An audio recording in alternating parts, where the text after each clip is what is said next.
Ladies and gentlemen, welcome to the Point Click Podcast. Azar Salesman.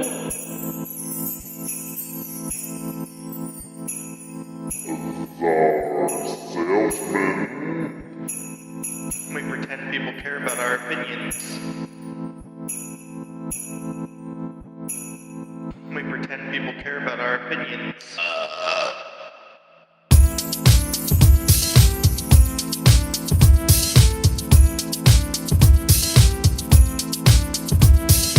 There's a couple of good guys, virtue signaling their life away.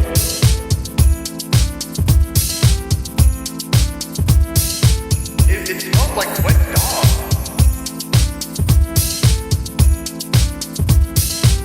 We pretend people care about our opinions.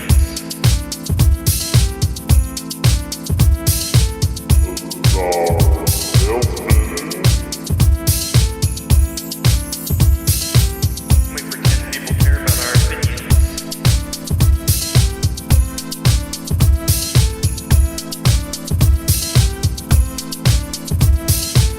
Ladies and gentlemen, welcome to the Point Click Podcast. There's a couple of good guys, virtue signaling their life away. So stay woke, stay fresh. All right, ladies and gentlemen, welcome to the Point and Click Podcast. My name is John the Wise, and I'm here with Czar Salesman. Hey, it smelled like wet dog. It smelled like wet dog. I hope you guys are having a wonderful week. Welcome back. We're here to talk about video games and the stuff that happens in between the lines, like sex. I don't know. Czar, what's going on with you, my brother? Hey, not much, man. Just trying to recover from the holiday food comas. Hey, how about fucking giving us a round of applause, ladies and gentlemen? 2 rings of the bell and a rounds of applause for not taking a single day off during these holidays and giving you a podcast. Fucking the 30th, every Sunday, dude. We didn't fuck around. We're still doing it, man. You know? Pat ourselves on the back, jerk off a little. Exactly. I would expect a reach around at least, a tickle of the butthole, something like that, just to tell us that we're amazing. Because we are amazing, because what we do is amazing. That's why this podcast is the shit. Prince in chat saying, well, I mean, there's no holidays on Sunday. Not that impressive. All right, we need to ban him Got him. somehow. Hey, Sunday is a holiday every day. It's the Lord's Day. Thank you very much. Yeah, sure it is. Sure it is. All right, so hope you guys are having a wonderful day. There's a lot of cool stuff happening in the news. Bethesda just can't stop. They just can't stop. They won't stop, can't stop. We can't make it happen, and we can't stop talking about them. Exactly. I just made Moggers a VIP because I feel like That's a poor choice. We got our boots on the ground. We do have a few news items to talk about, and the first thing I wanted to talk about is this fucking Bird Box movie. Have you seen it yet? Yes. Okay, because the memes were just too much, dude. I couldn't fucking... This is what's wrong with the internet, dude. They watch it, the memes come out, then, like, you're just annoyed by it. You're like, all right, man, I'll fucking watch your show, all right? So you watched it because of the memes? Yeah, I watched it because of the memes, because I knew the memes wouldn't stop, and it was just starting on the rise. And I wanted to make sure that I saw it and I understood the memes before they caused me to have an aneurysm. So that's exactly what I did. Did you like it? I actually did. I was surprised because Netflix movies are so hit or miss. Yeah. You know what I'm saying? Oh, they have so much... Like, people talk about how they have amazing content. There's a lot of shit Netflix stuff, though. They've got a lot of good content, but they also have a lot of shit content because I think they're basically like a dumping ground for, movies. Like Sony tried to sell them, what's the movie Watson and Holmes? Yeah, and because it failed, it was horrible in Sony's testing, and so they were like, maybe Netflix will buy it and we'll get a little more than we were hoping to get in theaters. But Netflix said no, thank you. Yeah, I mean, that's what they do. From what I've read, they really just passed on Sony like that. They're like, fuck Sony. Yeah, they were like, no, we don't want it. So, from what I've read, oh, sorry, go ahead. Maybe, that means Netflix is going to, maybe they're stepping up their curation a little bit Do you think they're stepping it up? Yeah. I mean, they had some really good stuff early on, and then they were losing a bunch of contracts with shows and stuff. So I think they started buying up pretty much anything, just to get content on. Because you watch really shitty movies if it's on Netflix, but you won't go watch them in theater because you got to spend extra money on that, right? Yeah, it's So true. if you watch a subpar movie on Netflix, it's not that big a deal. And the movie, even though it's shitty, almost seems better watching it on Netflix because you didn't have to go to the theater and pay money to see it, or you didn't have to pay money to rent it. So I think just overall, bad movies will do better on a streaming service like Netflix because of that. Well, from what I've heard from other people that said that they have their shit on Netflix, they said that Netflix's idea is just like they'll put it up there, and then if it does good numbers, then they'll ask for another season, and they'll be like, "Here's a pile of money, make another season." But if Which it does, is good. yeah, which is good. But if it doesn't do well, they're like, "All right, we're not going to renew you for a season right now, but it's still up there." So if there's like a resurgence out of nowhere where people are like, "Oh shit, we were sleeping on this show," then they'll be like, "All right, hey, now it's time for the next season. Here's a pile of money, go ahead." And that's what they did with Big Mouth and like all those other like adult cartoons that they have. Yeah. It's the 'Cause, same thing. I saw that happening because we had like the first season of some of that stuff and it didn't get renewed instantly. Yeah, but Yeah, but back to this Bird Bird Box Box. movie. It's fucking good, dude. I thought it was a really good movie. I Mhm. thought the concept was so cool. It is kind of whack that there was a movie called A Quiet Place that was like you can't talk, and then this one's like you can't look. Can't look. And I feel like there's a lot. This happens a lot with movies. yeah, synchronicity. I think it's a coincidence, 100%. Because you always see the B movies coming out of like with the exact same concept of these high end movies. But I feel like it's not a coincidence. I feel like it's either something culturally is happening that's pushing this kind of stuff, or it's like what we got corporate espionage. So, You know what I mean? Yeah, I know what you're 'Cause, like, saying. What was it? White House Down and another movie came out at like the exact same time, and they were both the White House is under attack, I know, man. I've seen that. and they came out like in the same week. They do the same. You're right. They do the same thing. But I don't know if. Do you think it's espionage, or do you think they just wanted to make the same kind of movie because there was like. Stuff like that makes me think there's espionage. Bird Box, I feel like might be a coincidence. Okay, so Bird Box began filming in October 2017. So let's see. Damn, they got that out quick. So and then A Quiet Place was before that, way before that. So we believe we don't even have to look it up. Yeah. So they could have started right after A Quiet Place. Yeah. So it But, is true. I mean, who knows? I mean, I don't know if it's based on anything, but It's based it was off a good. novel. Is it? Yeah, well, it's then there based you off a go. novel. And then from it's probably just coincidence. From what I've read, it's very true to the novel, except for like one thing where like well, it's I don't want to spoil it, but there's like one thing that's not that important. We'll talk about it after the podcast. It's not that important. They took a little bit of creative license. In the end, it ultimately was the same as the book. So that's the one thing about it. I liked A Quiet Place, but I actually liked Bird Box better. Than A Quiet Place? Yeah.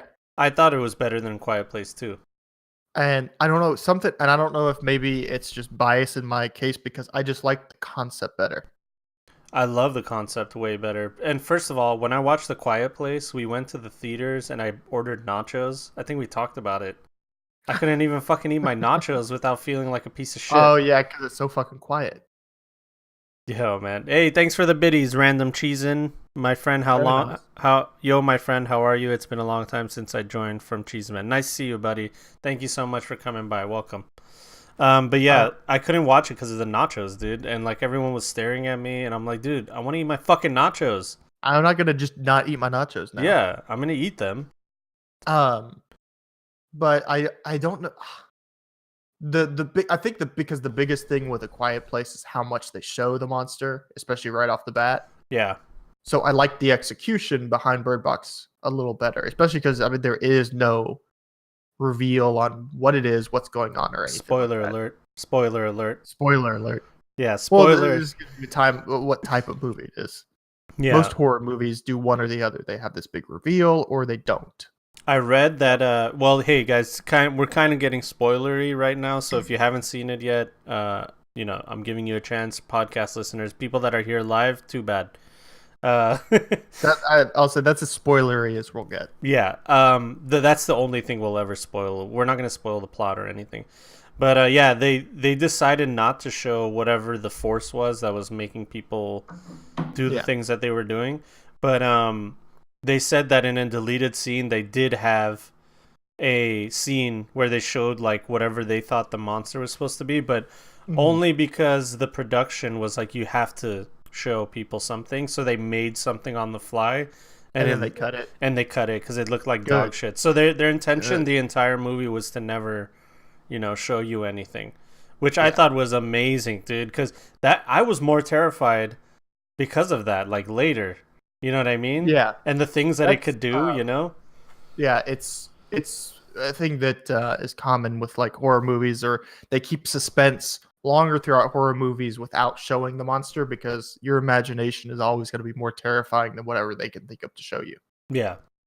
So you will always, your own imagination in the context will always make you more afraid or give you more suspense than after they show you the monster. Yeah, they did the same thing with Jaws. The movie Jaws, you rarely see the actual shark because just like it was hard to do in the first place, but they thought that the fear of the unknown would get people more than actually seeing a fucking big great white shark, which is exactly what Prince is saying. It's the thing we don't understand that scares us the most. Horror films are just now figuring that out again. Yeah, sometimes though, seeing that scary demon is nice though. Like it fucks you up, Yeah, it just really depends. Like The Ritual. Yeah. Have you seen that? Yeah. That I love that movie. It was fantastic. All the Conjuring movies fucked me up because of the demons. I don't know. Some people were like, "Oh, I wasn't scared." And I was like, "Fuck, man, I was scared." Hereditary got me good. Hereditary was excellent. Insane. So yeah. I fell asleep during The Conjuring Princess. Yeah, see, I'm like one of the, I guess me and wife and my two friends, Ray and his brother, all four of us were terrified by all those movies. The Conjuring, is that the one with the couple that like exorcise the ghosts from the houses? Yeah. They go and they like help people. I've seen the first one, or I've seen two. Well, there's The Conjuring, there's Annabelle, and there's Sinister. Yeah, I don't want to watch any of the Annabelle movies. There's The Nun. You're not cool. You don't like dolls? I have a thing with dolls. Dude, I had a fucking aunt that collected those, and of course, every time we visited them, that was the room that we had to sleep in. They're like, "Oh, why don't you sleep in my doll room since it's my only other extra room? Like, can I just sleep where the dog sleeps instead, and we could switch places?" I'll sleep in the dog bed. The fuck, dude? Why can't what is the thing about that people like those fucking porcelain dolls? I think it's what's it called? Uncanny Valley. Well, the uncanny is that why they like it? I think that's part of it. It's slightly human looking, but you can tell it's not. Yeah, you're right. That's what it is because it's close enough, and it's plus it's something that's supposed to be inanimate. Yeah, is suddenly not inanimate, while also slightly looking human, and it's just freaky. It's freaky because you expect it to like start moving and get up and walk away or like stuff like that, and you just stare at it like all night, and then it doesn't move. And then you think you might have saw like it move from the corner of your eye. It's just the worst, dude. The worst. My aunt's ridiculous. I don't know why she did that. Yeah, it's from the side of the family that I don't like. So fuck them. Fuck them, I say. But yeah, I thought Bird Box was a good movie. I think it's more than 6.8 out of 10. I don't know why IMDb has it at that. I think that it's a good B movie, B plus. Maybe even. Well, I think 6.8 is a B plus. Is it? I thought 8 out of 10 is a B plus. Oh, well, I guess technically it's like school. It depends on if you're going school grading or the whole 5 and 10 stars is so ambiguous. You just never know. Like is it going on like above average? So a 5 is an average, or is you know what I mean? I'm going by like school School grades? Well, then school yeah, grades. I'd say there's a lot higher. Yeah, school grades is like out of 10, 8 out I'd of give 10. it a good I'd give it a good 80%, 85%. Yeah, same. Mauger It had says, there were some things that were rough on it or that could have been done better, but oh, yeah. overall I think the concept was good and it was executed fairly well. Moggers brings up a good fucking point. He goes, "We're gamers. An S is a 10 and an A is an 8. 6 is a B." Yeah, you're right, dude. Yeah, you're right. This S is a B. class. It's not S class. Fucking the Japanese made that, and now we all use it. Fucking S tier. I see it all the time when they talk about like tier lists. S tier. S It's tier. Like, hey, dude, you were born in Wisconsin. Stop that. All right? Fucking stop that. You're from Wisconsin, and we're all Americans, and you're saying S tier. ASS tier rating. Nice. Well done. Well done. That's ass, if you guys didn't understand. But anyway, that's Bird Box. I recommend it. I give it 14 doubloons out of 8. What do you give it on your scale? How many fireballs do you give it? 4 fireballs out of 17. I don't know. 17. Damn. I don't know why that happened. Yeah. Anyway, other than that, nothing else it's crazy. It's a good movie. Highly recommend it. I highly recommend it too. Other than that, nothing crazy going on in my life. Nope. Same shit, different day. Same shit. And I'm just excited to get into the news, so let's just fucking get into the news. How about that? And this is where I would play like the music. Dun-dun-dun. Now the news. Gotta get those transitions, those high production transitions. Let's make this a little bit bigger. All right, ladies and germs. Don't you hate when people say shit like that? Yeah, I do, John. Yeah. Anyway, so there's news about Blizzard customer service staff in Ireland leaving, 100 of them exiting. Yep. And so the story behind this was that they were asked by Blizzard to quit their jobs. They were like, "Hey, we'll give you a certain amount of money, just like quit." And I think some people got a whole year's salary. Well, that's the thing. A lot of them, some people did leave, but majority of them didn't. And they were waiting for like more money pretty much. And finally Blizzard's like, "Hey, we'll give you a full year's salary, just fucking quit." And they're like, "Okay." And they took their year's salary and quit, which, dude, I would take that in a heartbeat. Hell yeah. Like, fuck yeah, dude. Yeah. So apparently it was to cut costs. I don't know how paying someone their full salary up front cut costs, but apparently it does. It's long term. It's part of the Activision restructuring. Yeah. So they can part with the money right now, but overall budget, like 5 years or so wise, they just saved ridiculous sums of money. There's also the workman's compensation that they have to pay for all those insurances, 401ks, lots of things. Yeah. They're saving money in the long term, and they will never grow that again. Probably is the idea. They're going to keep those things smaller. So long term, yeah, they're saving a lot of money.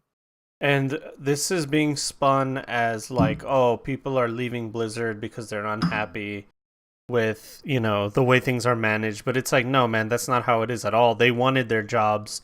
They were enticed to leave their jobs. They weren't, they were asked to leave, pretty please, with a cherry on top and, your year's salary on top as well. And they said, fine, all right, I'll leave. And it's in Ireland too. So it's like a international, customer support center. So yeah, that's the thing. But yeah, it's being spun like Blizzard is like hemorrhaging employees and people are leaving and going to other, and Blizzard's on the downfall, blah, blah, blah. That's like the rhetoric that's going on right now because people are so upset with the current news.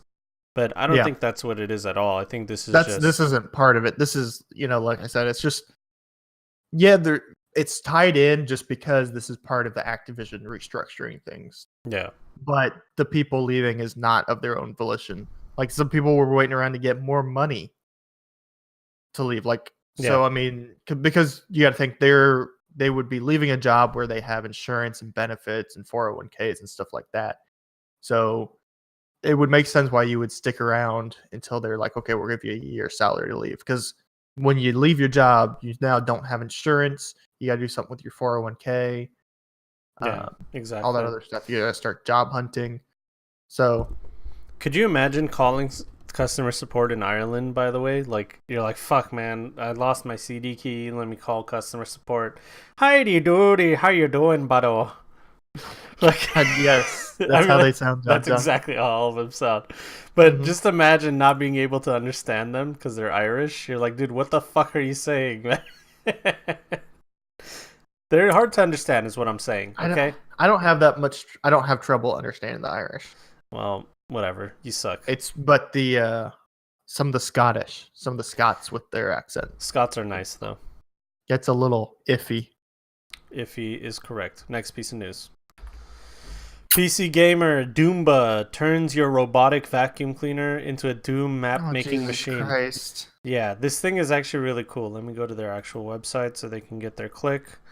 The Irish are everywhere here, says Moggers. Yeah, the UK, man. That's what it's all about. So yeah, this thing is actually really cool. What it does is you put it on your Roomba and it makes a map of your house eventually. And then that file that it makes, you can put it in your Doom game and it randomly generates enemies and stuff like that, and it's pretty much your house. But it's none of your furniture or anything. It's just the basic It's layout. gotta fill. Yeah, it will have to. I'm assuming it randomly generates stuff Yeah, to yeah. fill the empty space of the house. Yeah, it's supposed to make like yeah, here we go. So this is the guy's Roomba moving around, and then it just made Oh, it. it actually, yeah, it like see where it like avoided stuff in the middle of the room. So that's like his couch. Yeah, have you ever had a Roomba? No, I don't know. Dude, they're so bad. They're like, they don't pick up anything.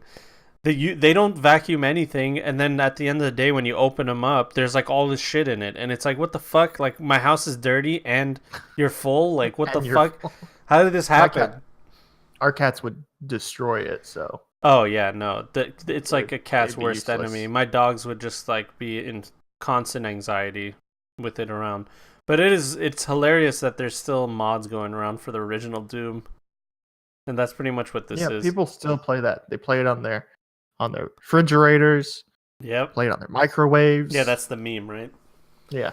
Did you ever? I remember in my Counter-Strike days, I always wanted to make a map of my like high school. This is before like school shootings were like every week. So, but I wanted to make one of my high school just to see like how cool it would be. And every time I was like arrested now. I know, right? I was in like every time I was at lunch or snack, I'd be like, where would I put the bomb site? I'm literally thinking, where would I put a bomb in this school? But totally innocent, right? But can it run Doom? Everyone asks. Yeah, but that's pretty much along the same vein. It would be cool if you can make your own maps and stuff like that. I'd say the one game that like really gave the user free reign on making maps and creating whatever they wanted was the original StarCraft, dude. Original StarCraft had such a great map making tool. I fucking delved deep into it back in the day. That was like half the fun for me, making a cool use map settings map. Oh, I suck at that shit. Oh my god, it took forever. And this is before like YouTube tutorials were like a big thing, Now like I'm sure it's easy as fuck, but right. back then I didn't know what the fuck I was doing. I was just going like copying other maps that I saw, other games that I saw that I thought were cool. So yeah, I've never seen a good map making tool since then. So we'll see how it goes. Let's see. In chat, the Agent X says there was a 1.6 map of my high school caused a pretty big fuss. So it would have, right? So that's what it would have done. People would be like, "Oh, you're mapping it out so you can do a school shooting." It's like, dude, can't we just have innocent fun? No, you're not allowed. No, fun's not allowed, John. I always thought it would be awesome to do laser tag in my high school because it's like there's so many places to hide and like shit. Like it's just fun, like without it turning into a tragic event. So it would definitely turn into a tragic event. Yeah.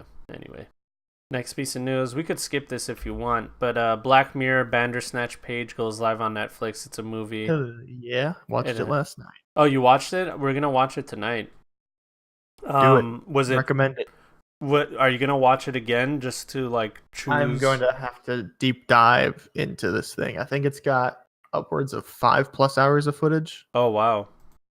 How long was the movie when you watched it? Like 2 hours? Don't remember. I got wrapped up in it. I don't know how long the movie was. Prince. Like an hour and a half. John is more of a school bomber than a school shooter. How I dare agree. you? I agree with that. It was good. It was interesting and fun. Um, So without giving it away, like what does it do? Like during, it'll go like to an It's a- act. It'll be like this act is over, and then these are your choices. no, it doesn't behave like that. You'll be presented with choices almost right away. Oh, right away there's choices. To give you an understanding of how it works. And then you just randomly get choices as the story is happening, as things are encountered. It's interesting, it's interactive, gives you this idea of control, but I don't want to say too much more. Yeah. Okay. No, I mean it's this is the first of its kind, right? Yeah, I think people have been playing around with the idea of doing like horror movies this way. Because I remember those choose your own adventure, Books. adventure novels. Yeah, those were fucking fun. Turn to page 8. Like It's based off. It's we're all based dead. off one of those books, actually, Bandersnatch, Hmm. and it was actually a real game as well. Oh, that was a game. Yeah, Oh, I thought it was an original piece. So they took a game and a book that was also a game. Is that what that Yep. is? yep. It was a Oh. book, I believe, Do that and then it research was real quick. actually a game. Oh my god, wife is sending me all these fucking Bird Box memes. Or at least that's what I was told. I don't know how much of that is true. Yeah. Unless people were passing around false information for Let's see. Bandersnatch. Game. maybe I'm wrong. Maybe I'm wrong. You can play one of the games from Black Mirror Bandersnatch. Oh, I guess one of the games inside the movie you can play. Maybe that's what people were talking about. Yeah, play Bandersnatch's video game in real life. That's probably what they were talking. Nosedive. Play the Nosedive? Yeah, that's You what can it's. play that? Okay. Yeah. Yeah, I think it was an original piece of work. But it is pretty cool, man, that this is the first of its kind.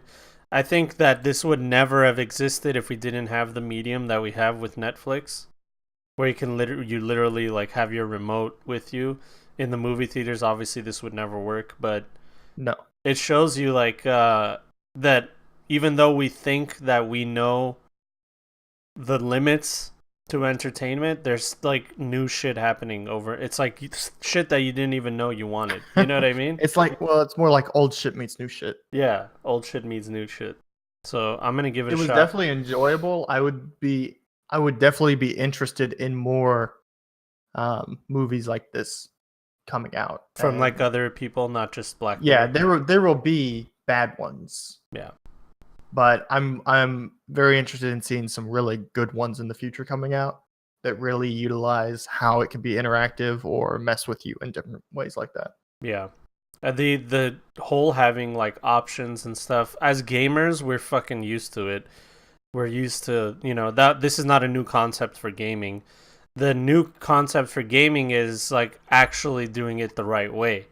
Because when we dive deep into, I think Undertale is one of those games where like they actually, what the choices you make do actually change the ending. But like Mass Effect was not that way. Like we thought that our choice would, it kind of changed the ending a little bit, but really in the end it was the same story. So that was the lame part of that game. But there's other games that, will be coming out, other stories that will change according to the choices you make. So this is cool that they're doing it. So you like the movie?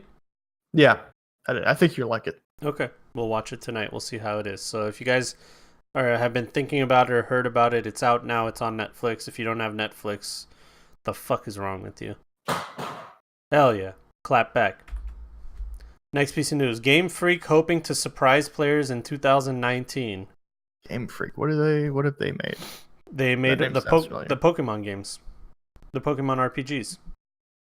The Pokemon RPGs? Yeah, like yellow, Ah, blue. they make the Pokemon's games. Yeah, they make the Pokemon's games, and they said that in 2019 they're gonna have a brand new Pokemon game for Switch, and it's gonna release in 2019, and it's supposed to be their big. It's supposed to be a huge surprise, like something big. Oh, I know. like another Pokemon game? Czar doesn't know his Pokemons, dude. Worst. So yeah, they're gonna have another. I thought that new Switch Pokemon game was made by them. So I don't know why this news is like, hey, it's supposed to be a big deal. Let me see. Maybe they're not doing Pokemon. Let's see if they've ever done anything other than Pokemon. Let's go. There's a working title for them called Town. Town. And then an untitled Pokemon RPG. It's a working title, so it's like, we don't know what it is. Okay, so Let's Go Pikachu was made by Game Freak, yeah. So yeah, they do all the Pokemon games, and it looks like they do literally all of them. Well, they were the first. They got to do the first ones, Red and Blue, and of course that was like a huge success. Yep. Pokemon Red and Blue. So Nintendo was like, all right, you're making the next one, and then that was a success, and then they're like, all right, next one is yours, and then they were like, all right, you're so good at making them, you're the one that makes them, okay? And they're like, okay, thanks. So they just continue to make the same product with different variations. There's like a whole pro scene behind it, and it like the way that they make these games is amazing, actually. If you like dive deep into it, there's like a lot of it's not just catching the Pokemon and evolving it. There's like you don't let it level up, you don't let it evolve, you give it certain abilities, then it won't learn that ability, and like at the end of the day you kind of craft this Pokemon the way that you want it, and then you have 5 of them and you go to a tournament and you do what and you fight people with it. So that's what makes them they're so like they're nerds when it comes to it, you know what I mean? They're like fucking huge Pokemon nerds. They're not just making some weird ass RPGs. So for them to say that they have something big coming in 2019, pretty cool. Pretty cool. Not my scene. Yeah. I don't know, sounds weeby. Bro, you knew what Dojin was, all right? Calm down. Don't talk about fucking weebs. Calm down. All right? I still don't know what Dojin means. Don't worry about it. All Just you have Google. I'm afraid, dude. I'm afraid to Google that, dude. I have a wife and kids, damn it. Or kid. Whoops. Anyway. Oh. You weren't supposed to know about the one in the basement. Next piece of news. Nintendo posts tutorial on how to find the Smash Ultimate tutorial. So apparently there's a tutorial on Smash Ultimate that people have been trying people didn't even know existed, and then Nintendo had to be like, oh, this is how you find the tutorial, when it's like, oh my god, dude, that's not how tutorials work. They're supposed to be like something that just is in your face, it's pushed in your face, and then like, hey, you never played this game before? I know, dude. Let's show you how. Do you know what's the worst? Fucking when in PUBG, oh my god, fuck you, Kotaku. In PUBG, they had this new update recently where like it tells you like on-screen indicators like, oh, press G to throw a grenade or blah blah blah, and it's like, dude, I have 1,500 hours in this game. You couldn't turn it off by default? Like, what the fuck? So yeah, have you played Cecilia D'Anastasio? Killing it. Have you played Smash yet? Yes, we actually last week we didn't do our usual D&D because we had some people out, but we all showed up and played board games. Well, one of my friends also brought a Switch with fuck the board games with Smash on it, so we did play some Smash. Was it 8-man Smash? 6 is still good. 6-man Smash. I feel like 8 is too hectic. It was chaotic. Dude, 6 is too many. What the? Yeah, even Jesus 6 Christ, is too many. man. It's chaotic as hell. I feel like 3 or 4 is like the sweet spot. Yeah. But yeah. It got real fast.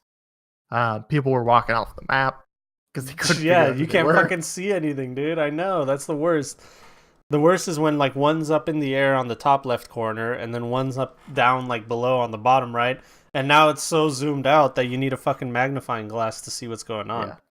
Did you guys play with like items on and shit? Just the Smash Ball. What? That's the whole items. Fun. The items are like items, half dude. the fun, dude. Fuck items. Items are You cancer. guys don't know how to have fun, dude. Just play Street Fighter. Same fucking thing, dude. The items is what makes the game fun. People turn it off. Yeah, I always turn it off. This is me and my one friend get real competitive about it. Yeah, that's fine. It's all good. Everyone says fuck items. Dude, you guys don't know how to have fun, man. Jerking off on your dojin. Turning off the items. Alright? Yeah. So yeah, I thought this was funny. It was... So apparently in the help section... in the help section or in its how to play section is not where the tutorial was. Oh.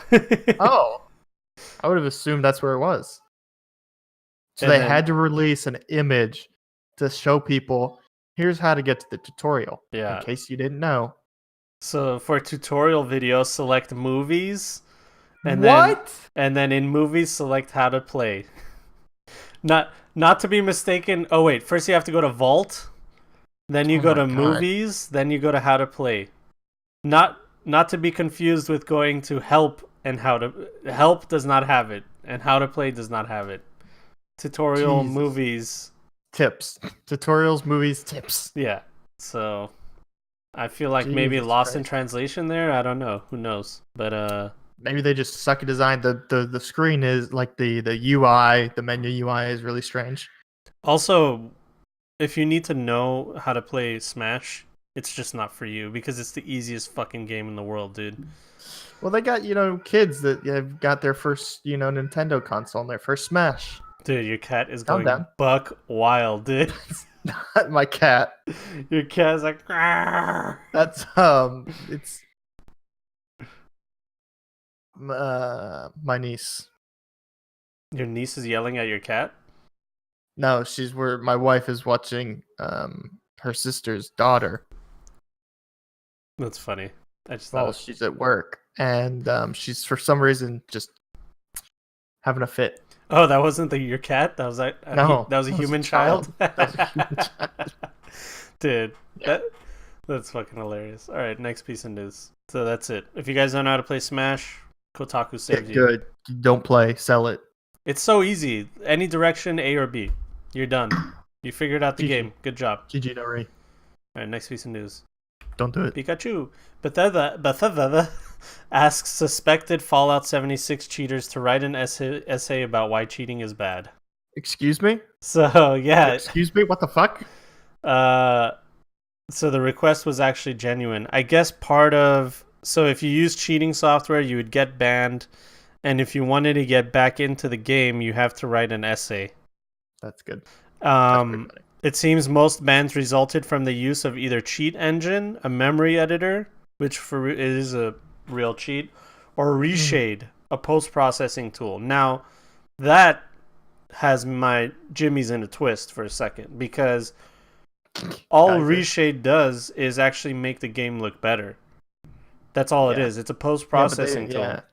Says it's multiplayer, they don't want any modding happening either. Yeah, but it's the PvP in this game is voluntary anyway. So who gives a fuck if you can in something lots of people. In something like PUBG where if you can see better than other players, you have some tool that helps you see things better, then yeah, I get it. You're fucking cheating. But in the game like this, who gives a fuck, dude? You just want the game to look good. And playing a Bethesda game with no mods sounds like a fucking mistake to me. Right. And that's what they're making you do. Playing Fallout 76 sounds like a mistake to me, though. So yeah. I don't know why anyone would play it. It's kind of funny. I mean, I remember back in high school, I had to write an essay because I got a ticket speeding.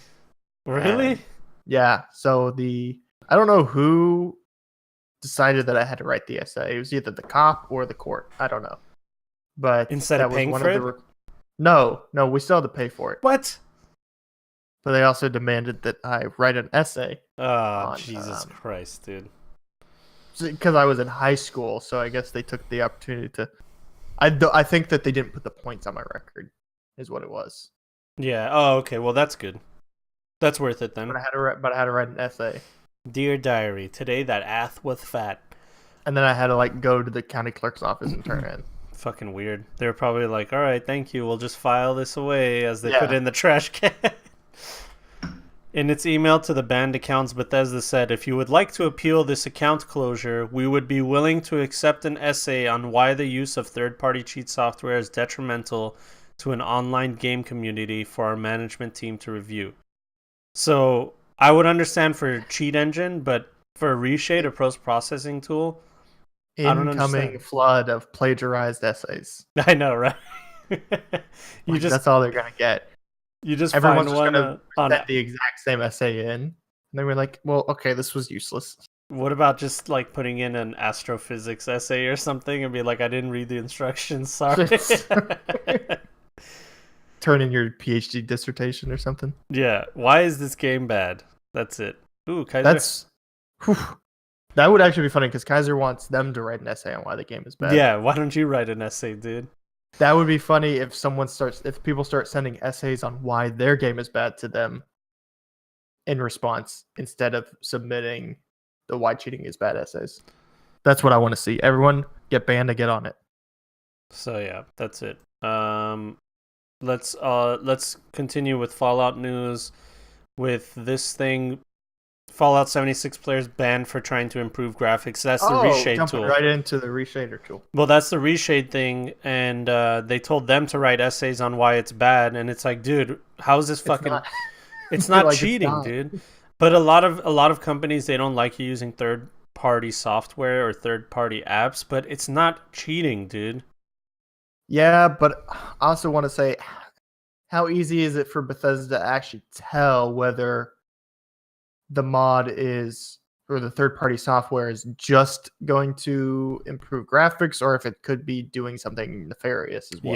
Yeah, I mean that's You true. know, so from their perspective, it's like, that's great that you're saying it's just a rendering thing, but or a reshader or something, but we have no way to like filter that kind of stuff out, so we just have to ban people for using third-party. Yeah, and then stuff. if they allow it, then maybe they they leave a vulnerability for people, like a vulnerability in their game. But Kaiser says this is the dumbest shit ever. Why would I ever pay someone to entertain me? And then they go, let's play pretend, and I'm the teacher and you're the student. Oh, for the essay writing. I mean, the essay writing is. It's weird, but It's weird. It's a little what's the term? Condescending. Condescending. Thank you. It's pretty condescending to their customer base because, I mean, it's not you're. This isn't adults talking to children. This is adults talking to adults. So it is pretty condescending, but at the same time, you're cheating at a video game. Yeah, so that's it. I mean, in their mind, if you're using any third-party app, no matter what it does, it doesn't matter to them what it does. If it changes the software in any way or the experience in any way, that it's cheating. But I mean, we saw stuff like this with like Diablo, for example, the map tool, the one where it shows you the entire map, shows you where everything is. And people used it. I used it. I'm not afraid to say that I used it because it had a quality of life improvement that I wanted. You know what I mean? It helped me enjoy the game. It didn't give me an advantage over anybody because I'm not competing with anybody. I'm playing for myself. I didn't care about the leaderboards. I didn't care about any of that stuff. I just didn't want to waste. I didn't have a lot of time to play. So when I go into a zone, I want to know where everything is so I can just get it over with. So that's why I use that map tool. So they would patch. The guy would have to make a new patch for his map tool, and they were always like head to head with each other. Some people got banned. I never got banned. Like it was like a really fucked up situation. Then out of nowhere, the cool stuff that made that map making tool good, Blizzard implemented in their game. Oh. And it's like, okay, well, are you going to unban all those fucking people that... No, you're not going to unban those people. That was a quality of life thing that we wanted. Now I won't use that map making tool because you implemented the thing that I wanted. So that's fine. In Diablo 3 now, if you're in a map and you're looking... If you don't find the objective within a certain amount of time, it like flashes on the minimap. Yeah, it's like, hey, over here, because it's got to hold your hand. Which I'm okay with that. I'm okay with waiting a little bit just to not be a cheater. You know what I mean? So this reshade thing is along the same vein in my eyes. Well, I mean, Bethesda should have already had better graphics in this game anyway. But yeah, it's kind of like it's interesting because, and I guess maybe just ZeniMax is different, but in it's their parent company, but they may just handle things differently. Elder Scrolls Online, like they have mod support in that game. Exactly. It's weird because it's like on one hand they call it cheating, on the other hand they say it's all good for a different title when it's doing the same thing for both titles though. So it's like, I don't know, man. I really don't know what's going on. I would say the best thing they could do for this Fallout 76 stuff is to add mod support. Like full mod support, like you can install mods that they've approved or something like that, that they can confirm or not. You're talking about the Creation Club, my dude. Yeah, but without that. You know what I mean? Yeah. Where they can monitor. All you gotta do is give them the opportunity to see, like you have to go in and select the mods, and those mods can only contain the files that are in the posted mod for download. See, the thing is, there's some way they can find some sort of middle ground compromise to allow people to mod without the worry of all the cheating. Well, it's weird because it's like they couldn't make their decision on what they wanted to do. First, they were like, all right, here's everything to make. Here's a creation kit. Make the mods. All right, have fun. And people did it. There's a whole community behind it. It's the reason why people still play Skyrim to this day, is the mods.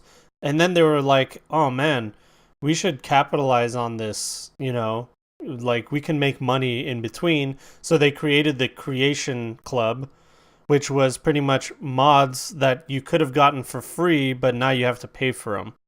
And then they even threatened, well, it wasn't a threat.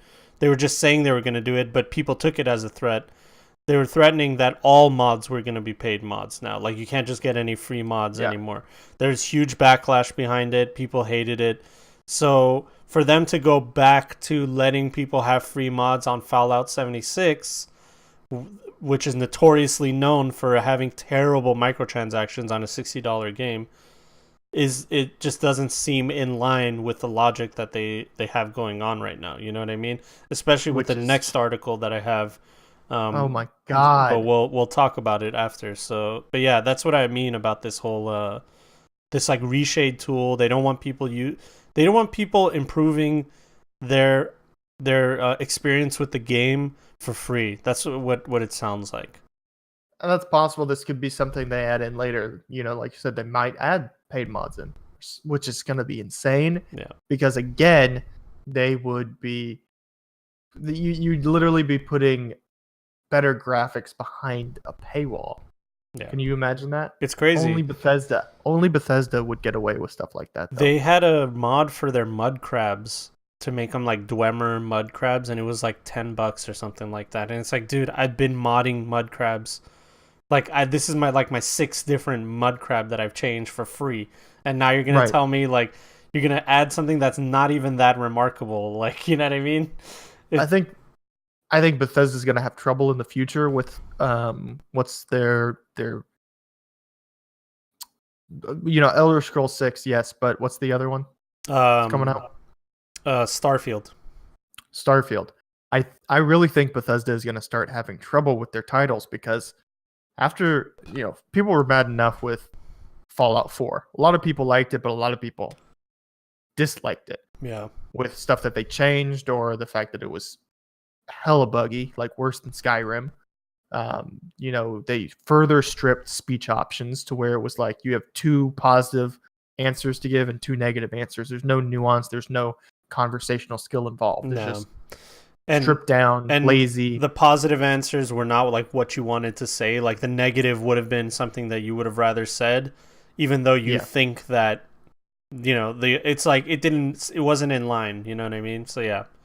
What you were saying. And then when you add on now Fallout 76, I really think Bethesda has shot themselves in the foot as far as trust in their IP goes and them as a company. So I don't think that their next major IP launches are going to do nearly as well as they have in the past. No, they're not. I mean, the fact that you're going to sell me a $60 game that's a bad game, all right? It's just a bad game.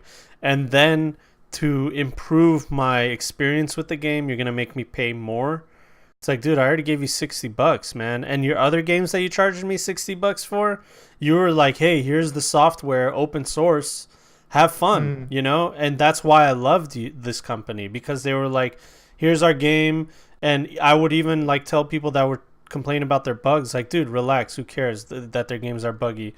How fucking awesome is Skyrim, man? Who cares if it's buggy? You know what I mean? But how can I defend them now? Skyrim's the last one that I'm going to give them that excuse on, though. Yeah, exactly. It's too much. And especially with all these decisions, it's like if you were still customer oriented or like customer friendly, it'd be one thing for me to excuse the game is buggy, but you're, doing it for the fans. You're trying to make these games and you're not trying to rip them off. But now it's like, no, Bethesda's just trying to rip people off at this point. No, they're just trying to make money wherever they can. They're finding profit where there wasn't profit before, capitalizing on a need that they think that they can capitalize on, but it's really just poorly done. It's done in a really poor way. You know what I mean? Yeah, it's all super anti-consumer. So this is, I know they're still gonna make money on their next two IP titles. Yeah. I just really hope they make way less than they're expecting to or projected to, because it needs to hurt them somewhere. I don't know. Something needs to happen. We just need to stop buying Bethesda games altogether. Let CD Projekt Red and Obsidian take over as the RPG guys. It looks like they are, because Bethesda's killed themselves. Yeah, it looks like they are. Like even Fallout, the Wasteland. There's even Rage coming out, Rage 2 or whatever that's called. Yeah, Rage was a pretty good game too. Yeah, so I might actually get Rage 2. But here's another version of their greediness. Is hey, this guy's thing. So it's on Reddit. It's a post. There's a photo of a Nuka Cola bottle. I think it's Nuka Cola Quantum, right? It's Nuka Dark. Nuka Dark. He said, hey, Bethesda, I paid $80 for your special edition rum back in September. The least you could do is make the bottle glass. So it's Nuka Dark. It's supposed to be rum. And the bottle is plastic. And whatever that says Nuka Dark on it is just like a... Yeah, it's real cheap. It's like a cheap paper. It's like a sticker or something. And this is just a plastic casing. Yeah. It's a plastic casing over a glass bottle, just a generic... No, it's not a glass bottle. It's a plastic bottle. No, on the inside. Oh, yeah. It's a casing. The plastic is a casing. It's not the bottle itself. Yeah. There's a glass bottle on the inside, and then that plastic is formed over it. Yeah, that's what it is. And there's these lots of issues with that. Pouring is horrible with it. The rum is just mediocre at best. It's not some sort of special order rum or some unique rum they made for Fallout. It's just rum. But it's like when you go and get mimosas and they give you the cheap champagne, you're like, of course they're giving you the cheap champagne. It's endless mimosas. You know what I mean? I get it. That makes sense. But you just paid $80 for a collector's edition. Yeah. You knew the rum was going to be meh.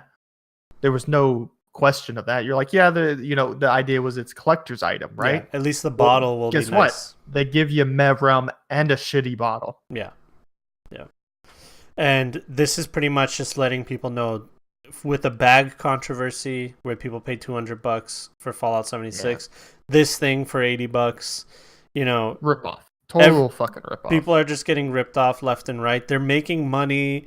Like, they made like 3,000% profit on this fucking thing. Like, it cost them like at most $5 to make this bottle. At most, which I don't even think it cost them that much. But, and then they sold it for $80. So $75 profit, just about. It's insane. It's fucking insane, dude. So, yeah. It's bad. So it's not even like, it just shows that it's not even just mistakes they're making with the game or their oops, we'll fix this, or stuff like that. It's that something bad to the core is going on here, because they're ripping people off for special edition items. They're ripping people off left and right for real stuff like this. It's bad. It's really bad. So they're just hurting their brand name. And as Agent X said, at this point I'm paying attention to Bethesda just to see if they can actually do something right. Doesn't look like they can. There needs to be a big change. It needs to be a big change inside for them to do something right again. That's the problem. They need to restructure in a positive way. Somebody, whoever's in charge, it's got to go. And don't Who's put ever don't put pushing this these all on decisions. Todd Howard either, guys. I see a lot of people putting it on him, and it's just like I don't know if a, you can. he's a public face. That's all it is. Yeah, but he's also mostly game design. Yeah, but he was So there. if He it was is- there when before Elder Scrolls. He created Elder Scrolls. You know, he was there from the Right. beginning when But things were I great. doubt that he's making these kind of decisions. Yeah, that's what I'm But trying to he say. could be involved in them. I don't know how their business is run, who's in what position, or anything like that. So yeah, he could be, but we don't know that. We know that they have zero quality assurance going on, or they do not fucking care. Their pursuit for profit has ruined their reputation. Is Yeah. what's going on right now. And it's okay to want to be profitable. It's okay to be successful. It's okay to have microtransactions. No one's saying you shouldn't have special edition, anything like that. But you need to deliver and not insult your Yeah, they're doing it community. in the scummiest way possible. Yeah. And literally all they had to do was just make this a glass bottle. Make it a glass bottle and charge $100 if you want. I don't know. But, you know, like, just do it right, you know? Do everything right. Put some care into it, dude. Just a little bit of care, man. That's all it took. This like quality assurance is supposed to make sure that anything attached to your brand holds up some sort of idea of your brand, like that it's quality or something like this. This is showing us that this is what they think of their own brand. Yeah. Mass produced garbage that's made purely to make them as much profit as possible. Yeah. That's what they think of their own brand. So why would we expect anything else? Well, they were one of those companies where we were like, they're not like those brands. You know what I mean? Turns out we was wrong. They eventually became like that, you know? And Yeah. that's the sad part. So, unless they change things for their next titles, you're going to see a decline in pre-orders. I mean, anybody who's ever been bit by pre-orders just doesn't do it anymore. I don't do pre-orders anymore. In fact, I don't even buy the game on launch day. I wait like 2 weeks. And I'm glad I did that with Destiny. I don't pre-order anymore. Nobody should pre-order. No. Who cares what they're offering you? Yeah. Even if they give you a discount, dude, it's not worth it. It's still not worth it. No. I'd rather pay the extra money just to know that I'm getting something that I like. Yeah. Like I really want to play Elder Scrolls 6. And I probably will eventually. Yeah. But I'm not buying it when it first comes out. No. And I'm gonna wait and see the atmosphere, see how Bethesda handles it, see what the reviews are like. And if it is like as bad as Skyrim when it came out and stuff like that, I don't know if I'm gonna do it. Yeah. Mogger said know? I pre-ordered Kingdom Hearts 3 and I wasn't offered anything. I'm ashamed of myself. Yeah. God, Dude, what's Moggers. wrong with you, Moggers? What if you What the hate it? hell? And That's they didn't even give me anything for buying it early, and I still did it. yeah, I know. And Brian, what the fool says, No Man's Sky murdered pre-ordering for me, and I didn't even pre-order it. I pre-ordered it twice, for myself, and then I gave a copy away on my stream. And after that, I was like, yeah, no, I'm not gonna get raped again. I'm fucking sewing my asshole tight. What? Yeah, that's right. So that's that. That's it for Bethesda news so far. Let's go to moving on to Overwatch. Let's talk about some Blizzard stuff. So this is one of those things that's happening. Blizzard is testing a new moderation system for Overwatch contenders Twitch chat. So the Overwatch Twitch chat has been the genesis of many memes. Tryhard7 is one of them. You mean more like the genesis of racism and misogyny? Yeah, that's I guess I'm the racist misogynist for not recognizing that. But yeah, those are the things that are going on in their Twitch chat, and they're looking for a new way to implement modding in their Twitch chat. Moggers, who is our resident Overwatch reporter, guru, Overwatch League gangster, says Tryhard7 was straight from League. John, please, my bad. And then he said that he got banned for 3 days for saying sweat. Oh yeah, in reference to the weather, like it being summer. Or something Yeah, like it's that. like it's making me sweat. People were banning it for like that because people might you'd be insulted for like be sweaty gamer. Was that it? That could have been it, I guess. That's my only guess. But the thing is that when 130,000 people or 200,000 people are watching a single Twitch channel, and the chat is just like 200,000 people talking at once. Spam, dude. It's Who spam. gives a fuck what's in that chat, dude? Who actually gives a fuck what's in that chat? No one cares if there's dicks in the chat, if there's copy pasta, because honestly, when I'm watching it, I turn off the chat.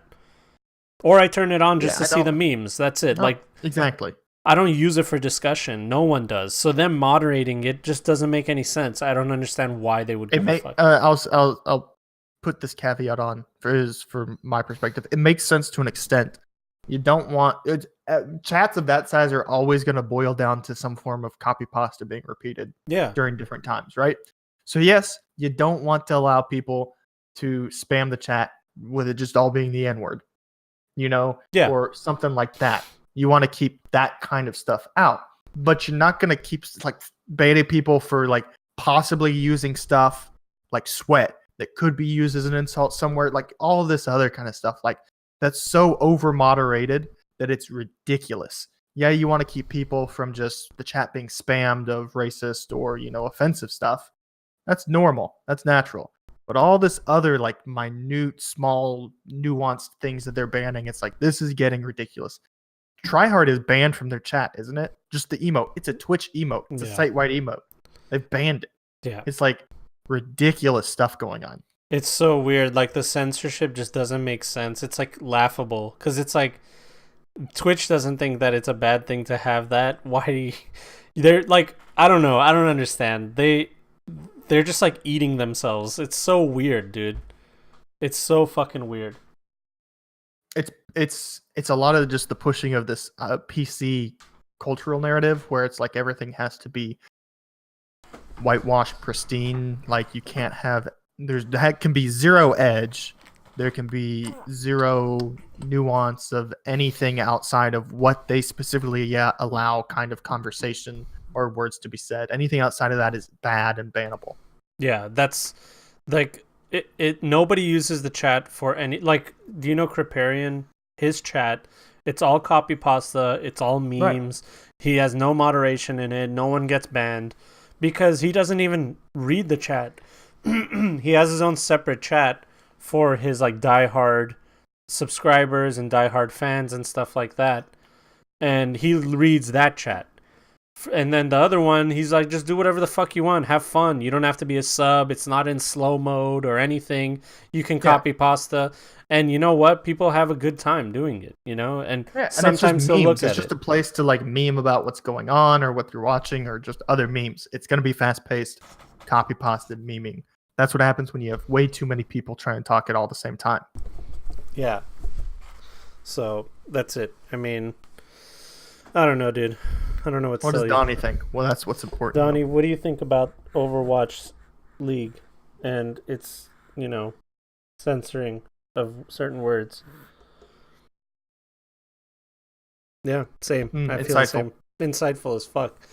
So yeah, that's pretty much it about Overwatch and their league. Well, what's interesting with this is the way that they're doing, where you, like, in order to chat, they're going to make you link your BNet account to Twitch. Oh, yeah, you were talking about some fucking tinfoil hat paranoid shit. Yes, okay, everyone put on your tinfoil hats because this is about to get real. We were just talking about Moggers got banned for 3 days from Twitch chat for saying sweat. Right? What happens with now that if, he's got to have his BNet account attached to his Twitch, what happens now when they also decide to silence him in-game for that same period of time? Or what happens when they decide to start banning people for Twitch chat memes? Dude, what if that's the new change? They spent $60 on. What if that's the new change? Going on? What if that's the reason? What if that's the new change in moderation that they're doing? That is the new change. You think so? You think they're threatening people with banning their actual BNet? I fully believe that the entire reason that they're doing this BNet link is so that they can start silencing and banning people in the game for the way they behave in Twitch chat. Dude, I wouldn't even interact in their Twitch chat just to, not take the risk. Nobody will. When Moggers got banned for an innocuous word like sweat, why would he ever go back and participate in chat when there's this threat that he could also get silenced in game or even banned for idiotic moderation rules like that? It's where it's going. It's mark my tinfoil hat. They will start silencing and banning people in game for Twitch chat. Prince says they've already been doing that. I haven't heard any cases of it, saying that was their goal. Help me out, I swear I read that.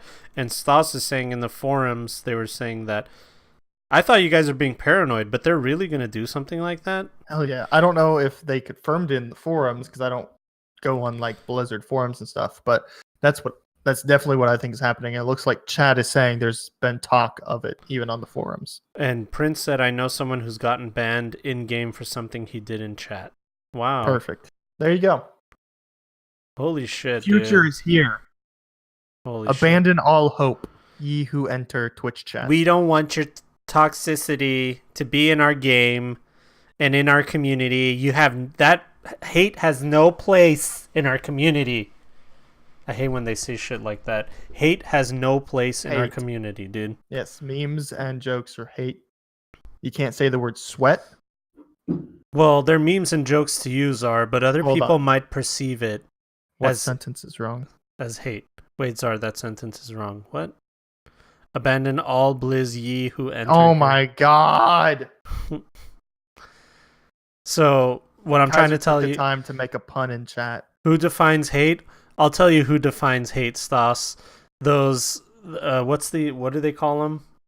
The victims, what do they call them? Not privileged, the underprivileged. Minority groups, underprivileged minority groups. Targets, the targeted, or whatever, man. I just know that they have a name for the privileged. So whoever's the privileged or the underprivileged, John, yeah, you're mixing everyone up. I'm saying that the opposite of the privileged, whoever the victims are, underprivileged. those are the ones, the underprivileged are the ones that are making the rules, all right? They're the ones that, what happened to just like being offended, but just like going on about your life? That's not allowed because people shouldn't be allowed to offend other people. John, get with the times. Are you talking about silencing people? Yes, John. Are you talking about their ideas and voices have no place in our society? Are you talking about thought police? Yes, thought police, John. Big juicy thought police. When have we seen something like that in our history? Anyway, I heard Germany's a nice place to visit. You know, just make sure that lots of castles. If you're in a time machine, make sure you go after 1949, you know, because you might not have a good time. I'm having a hard time finding anything to back you up right now. Sorry, Stas. Yeah, so I don't know. Thought Police, Scotland, 2018. Yeah, I mean, that's it. I'm not going to watch Overwatch League, but to other people... I don't. Moggers will tell us how it's going. Well, Moggers has said it, and like so many other people have said, that they don't even use the Twitch chat. They just use the Twitch chat for memes because you can't even have discussions. Whatever you type gets buried in like thousands of lines of text anyway. So there's no room for discussion. So all you can do is just throw in a quick one-liner to make people laugh, and you just make each other laugh. That's the only thing you can do with that chat. I mean, I'm never going to speak in any Blizzard chat now, because my BNet is linked to my Twitch already. Yeah, same. So, for drops and stuff. So, just out of fear of who knows. I mean, I really don't play Overwatch or Blizzard games much anymore outside of Overwatch occasionally. Yeah. But I still don't want to be banned for some stupid innocuous thing said in chat. So I'm just going to avoid any Blizzard chat. Oh, you might even want to start avoiding Twitch chat in general, because what happens if Twitch ever bans you? Yeah. Is Blizzard just going to ban you whenever Twitch bans you as well? Yeah, and people have been saying that they enjoy the Overwatch. Overwatch is a fun game. I like it too. But the pro scene, it's just Blizzard, and they're too political, dude. Like, this was our like haven, dude. This was our fucking last haven to like get away from all this bullshit, dude. Political correctness and, being triggered in safe places and all that. That was all in the news, and we would laugh about it, and we talked about how it wasn't going to seep into gaming, but it's full force in gaming now. It's like not even...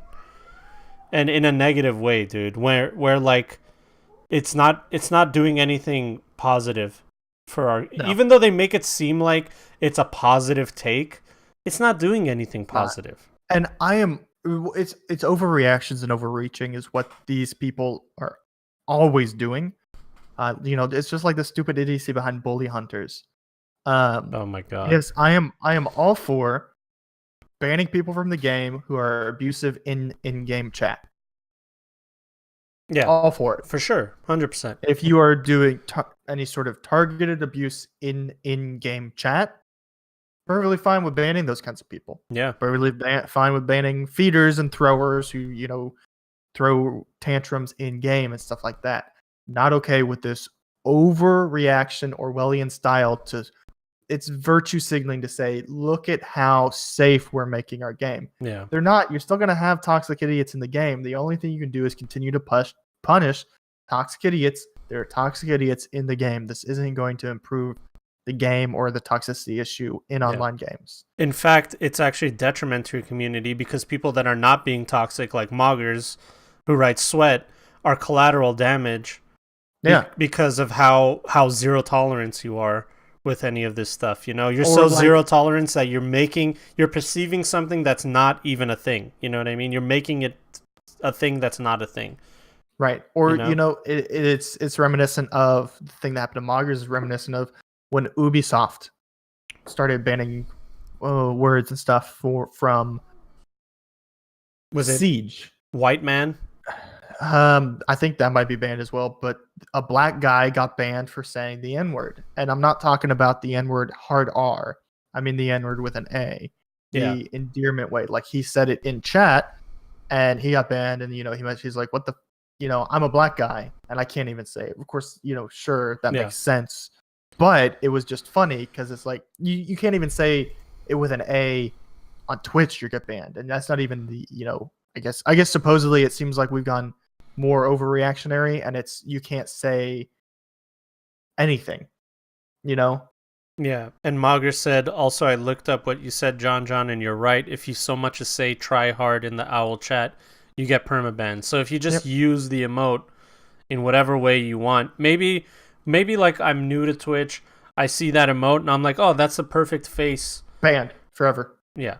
That's the perfect face for how I feel about this play that just happened. And then I get banned, and then now I'm confused. Like, what the fuck?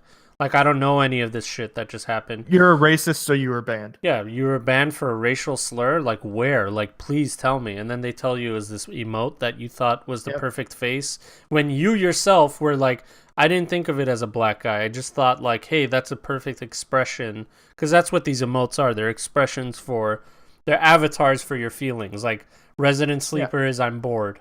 LOL is I'm laughing. Try hard maybe is like, oh my god. And you're not thinking of race personally, but Blizzard is the one thinking of race. So who's the racist here? Well, it's just like it's only a matter of time before Twitch starts banning any memes or any emotes with Pepe in them. Yeah.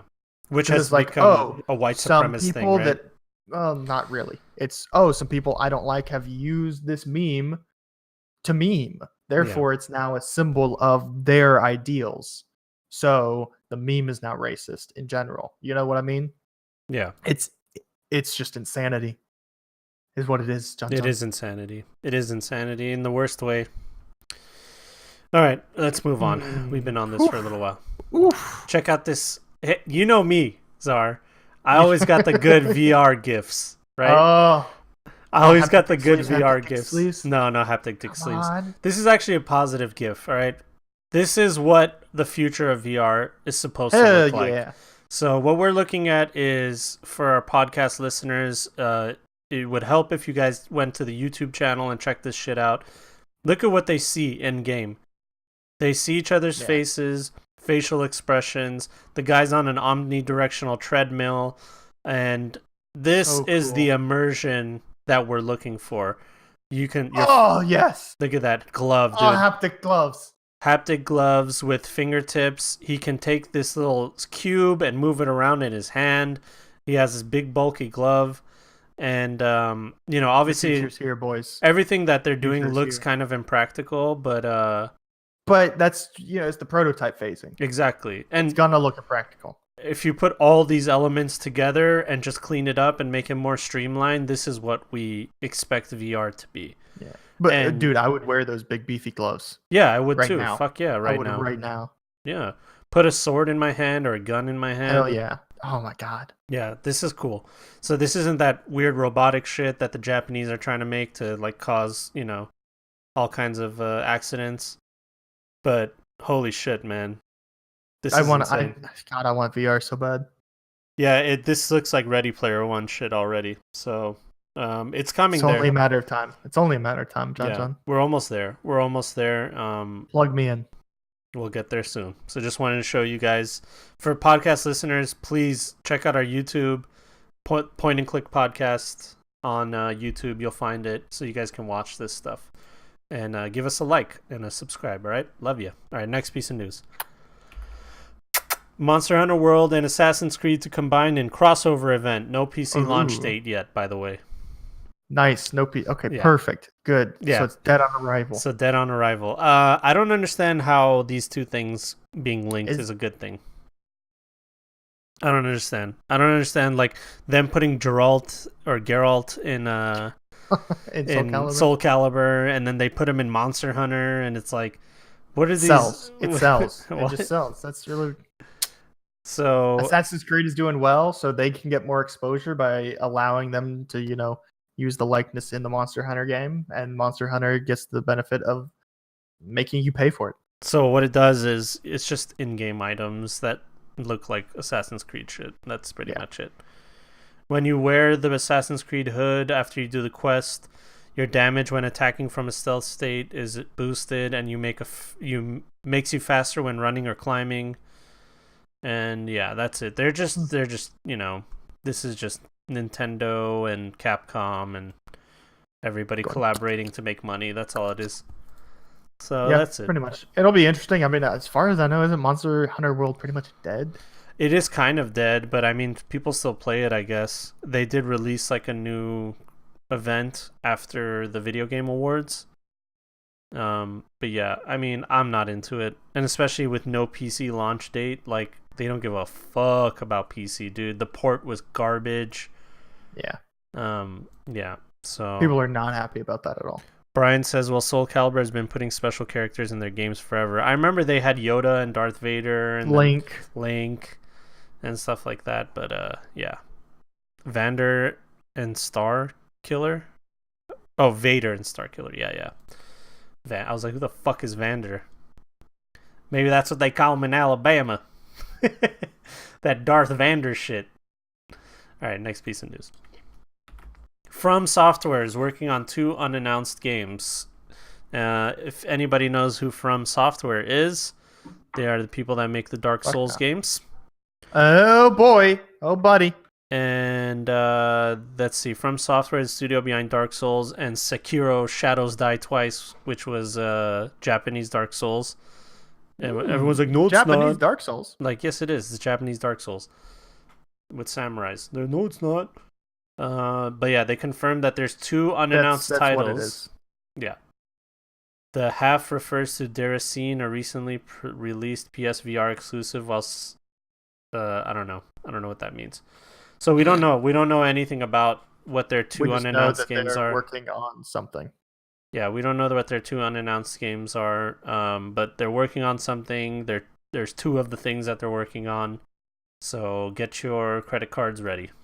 That's all. Well, do you think it's just going to be more Dark Souls, or? I think it's going to be another Dark Souls, probably 4, or like Tactics. You know how they do that sometimes? It's like it's a sequel, but it's not the numbered sequel.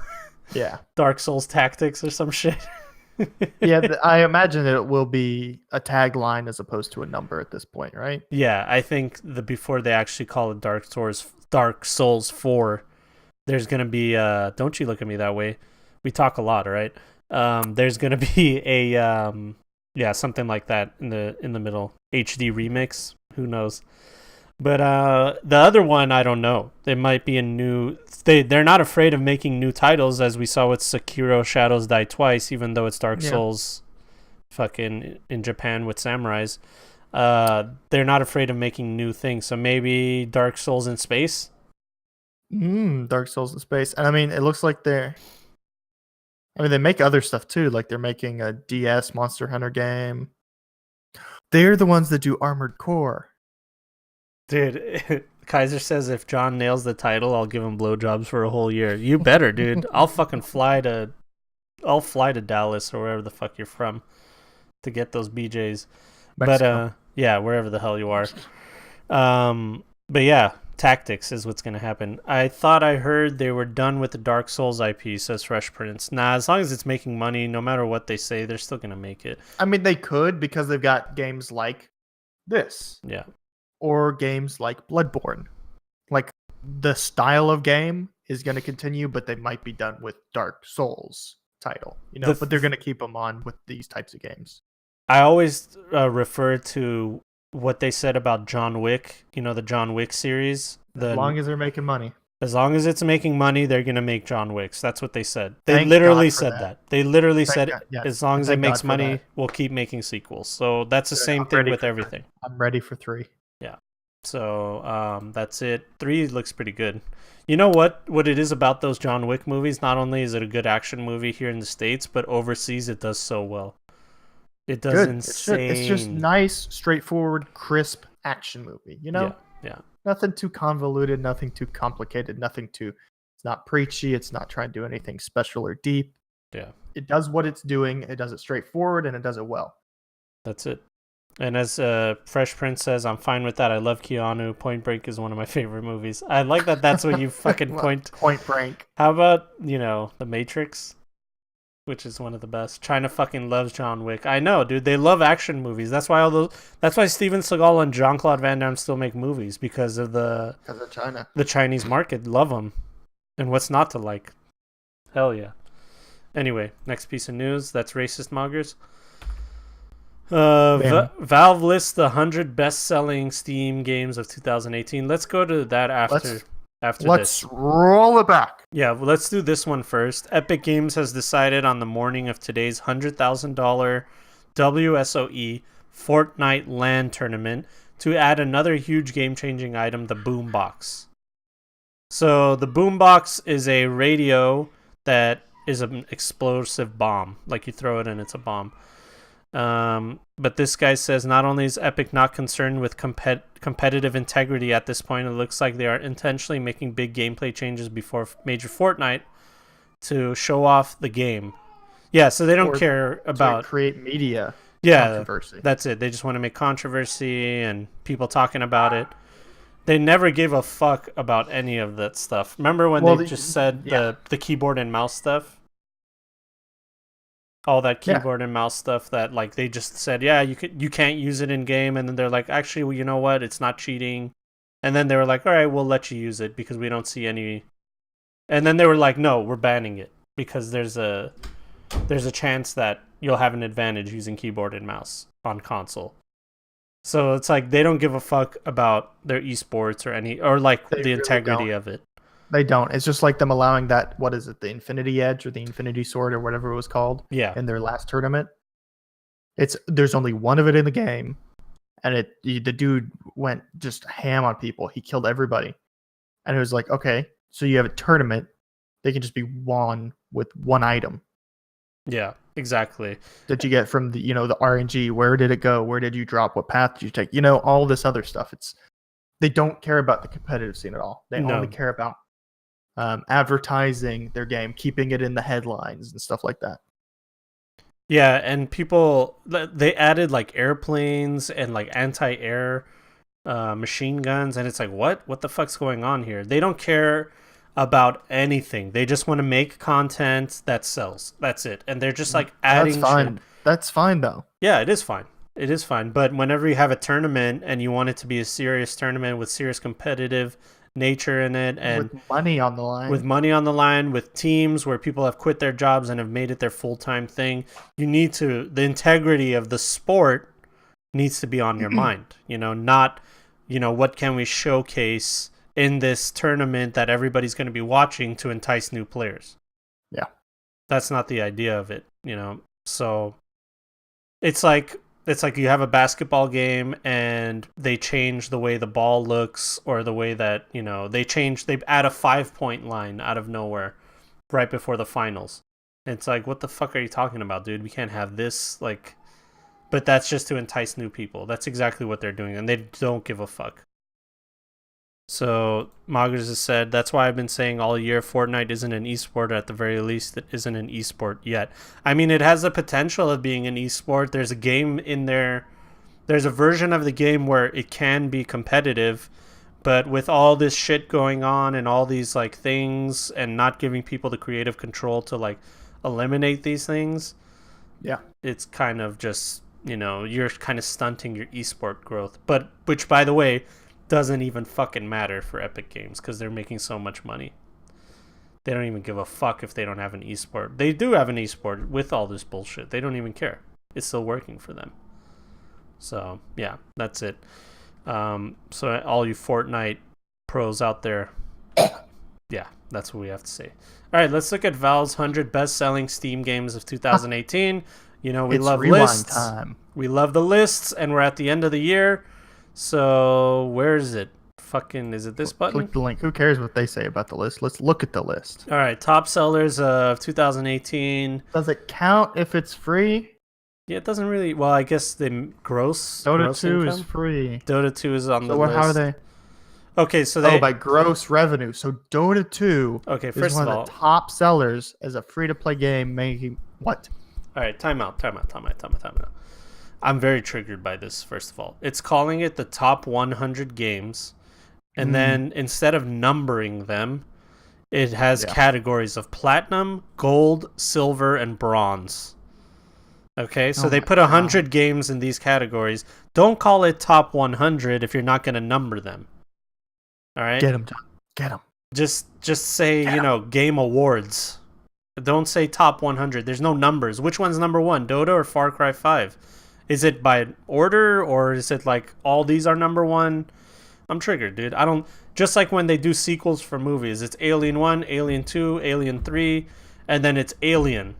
And you're like, wait a minute. There was already an Alien. No, this is Alien 2018 or whatever. But what is that, the sixth one? Put the number there, dude. Anyway, let's see. Far Cry 5, I expect that to be there. I'm surprised by Elder Scrolls Online. Yeah, Elder Scrolls Online. You know what? Any of these these games with microtransactions, that's what it is. They're bumping. Yeah. CS:GO, now it's free to play, but that free to play. Danger Zone. Yeah, or is it just saying CS:GO? That's just the advertisement for their thumbnail, but it's just saying CS:GO. Games making so much fucking money. PUBG, Rainbow Six Siege, Assassin's Creed Odyssey is very, very weird. I didn't think it would be in platinum, but I guess it sold that well. Rocket League, I get it. Civilization 6, really, in the platinum? Yeah, dude, people like Civ. I guess. Warframe, great game. Warframe up there. Why isn't Path of Exile on here? Grand Theft Auto 5. Yeah. And Monster Hunter World, the worst PC port of all time. I don't trust this list. I don't trust this list at all, dude. I feel like this is a bullshit list, but then again, it's as measured by gross revenue. That's what it is. Yeah. So I guess these games made enough money. I don't know if I trust. Does Civ 6 have microtransactions? I don't know. It has mixed reviews. How could it fucking be in the platinum category? Come on. Who's giving mixed reviews to Civ? Well, I haven't played Civ 6, so I don't know. They're always the same to me. The games last like 400 years, and then yeah, and maybe then my friend played like a 5-hour game once. Yeah, it's just too much. It's ridiculous. Yeah, let's see. Next list is Gold, Kingdom Come Deliverance. Never played it. Dead by Daylight. Heard it's awesome. They did some cool changes to it recently. I kind of want to get it just because of the cool changes. Path of Exile's there, but City Skyline, Ark, Stellaris, Divinity Original Sin, Total Warhammer 2. Wow, that's shocking. I didn't think it would be there. That is very shocking. I thought the Total War series was doing terribly. Jurassic Park Evolution, really? Yeah, that's the sim the sim game of Jurassic Oh, World. it's your own Jurassic Park simulator. I didn't. Yeah. Oh yeah, I It looks wanted to good. play this. Looks good. It does look good. It has mostly positive reviews. Well, I'm happy for them then. This is like the first Jurassic Park game that's actually good, other than that arcade one where you're fucking. Have you played that one? You're in an arcade. You sit down inside, and you got like a machine gun, and you and your buddy are in it. Oh yeah. That's the only other good Jurassic Park game that I know of. the only one. Assassin's Creed Origins. I feel like they got paid by Ubisoft to put these on the list. Because from what I remember, Both Assassin's those Creed, games did huge in sales. they did. I guess they did. Huh? Yeah. Yeah, the rail Huge in shooter is sales. what I'm talking about, Prince. But yeah, you shoot the T-Rex that's chasing you exactly, and no matter how many bullets you put in it, it doesn't die, which is so stupid. The Witcher Wild Hunt 3, good for you. Black Desert Online remastered. I didn't even know it was That is remastered. shocking. Mixed reviews. It has to be the Asian market. Has to do with all this. Yeah. 'Cause We it's- always forget about the Asians. It's top grossing, you know. That's what it is. Then Path of Exile's there, which is an amazing game. I think it should be in the platinum, to be honest with you, but whatever. Yeah. Well, people didn't spend as much money on it. Prince says Odyssey has a lot of microtransactions. Ah, I didn't even know it did. So yeah, that makes sense. Okay. And then we got the silver list. The Forest, the very shocking. I didn't even think it would make the list. Scum. I mean, come on. We got Dick Physics. We got Fallout dick 4. physics, ever growing dick physics. Oh yeah, I mean that's the best part of the game. In my opinion. Fallout 4 is in the silver category, which is a big hit for Bethesda. For it to be under Black Desert Online and City Skylines and Kingdom Come. Oof is right, dude. Frostpunk, deservedly there. Vermintide, kind of a hit. Shouldn't be that low. Raft, I don't know why it's there. Tom Clancy's Ghost Recon, okay. Final Fantasy 15, silver, wow. Ooh. Team Fortress 2. I mean, the fact that it's still relevant after how many years? Making you money. Yeah, it's still Enough making to be money. in the top 100 grossing of 2018. That's crazy, dude. People still play it. You know what? Let's take just a little aside. Lord. I want to Okay. see how many people are playing that game, dude.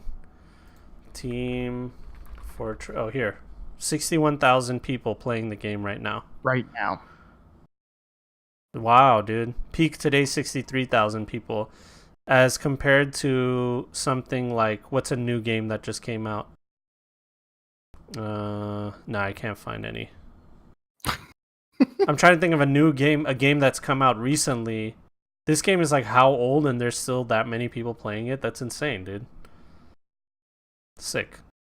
Who cares if it's free to play? But anyway, Shadow of the Tomb Raider. I never played any of the new ones. I heard they're cool. Subnautica. It was free for a little bit on GOG, I think. People seem to really like that game. Euro Truck Simulator. I can't decide whether this is actually a good game or it's a meme. It has overwhelmingly positive reviews. Is it actually a good game? Like, I don't get it. It must be a good sim. I thought it was just a meme, that people liked it. I guess not. New Tomb Raiders are good, says Prince. Time to do some Euro trucking, boys. Dragon Ball Fighter Z. Finally, a good Dragon Ball Z Fighter game came out, and it's been doing so well, dude. I'm glad for them because there hasn't.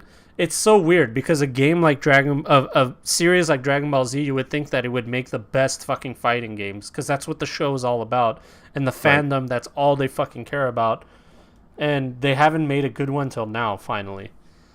Then there's No Man's Sky, which great. Dying Light is there. Then War Thunder, that dogfighting game with like airplanes and shit. It's free to play. Some people really like that game. But anyway, then we're in the Bronze League. I don't think we have to go through this. There's a lot There's of a them. lot. There's a lot. There's so many. I guess But there, some fairly popular games. Slay the Spire, Deep Rock, Borderlands 2. Borderlands 2. Wow, it's $5. Still making money. Rust is in there. Watch Dogs 2, Insurgency. I'm trying to see if there's. Odd has been making money this year. Yeah, I'm trying to find if there's anything here that was surprising to me, like that. Less.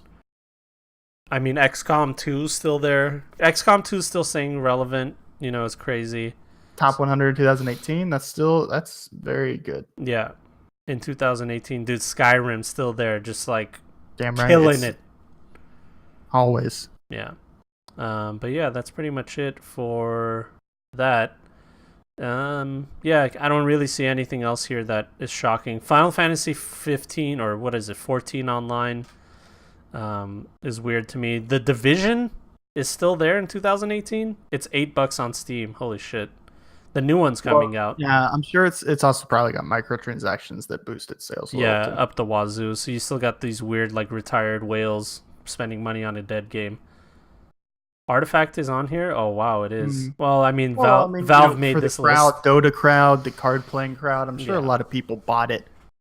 You'd be surprised how many people have disposable income that will spend money on something that you're like, why the fuck would anyone spend money on this? And then you realize that there's people out there.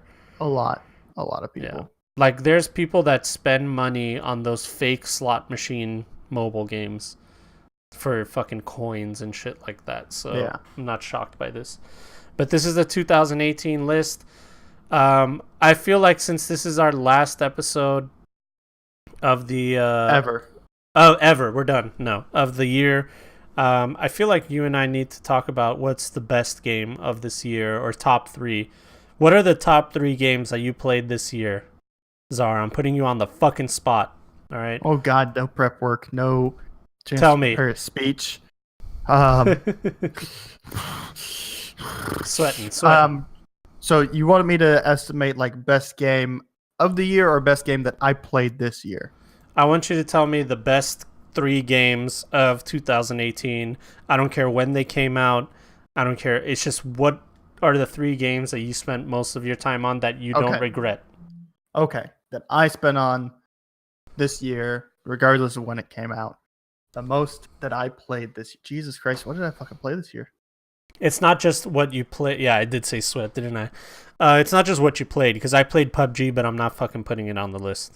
Yeah, I'm not putting HOTS on the list, that's for sure. Yeah. So, top 3 games. I would say, even though I just started playing it, I feel like if I had known it was this good from the beginning, I would have been playing Path of Exile this long. I'm having a fucking blast playing it, dude. It's bringing me back to like OG Diablo 2 and the first few days of Diablo 3, the first like year of Diablo 3, how much I wanted to play it. That's what Path of Exile is doing for me right now. So that's got to be on my top 3 for sure. Anything else? Path of Exile is on my top 3. No. I guess I'll have to go with League of Legends. Yep. Now that I'm back to playing that, I don't regret any time I've been spending on it.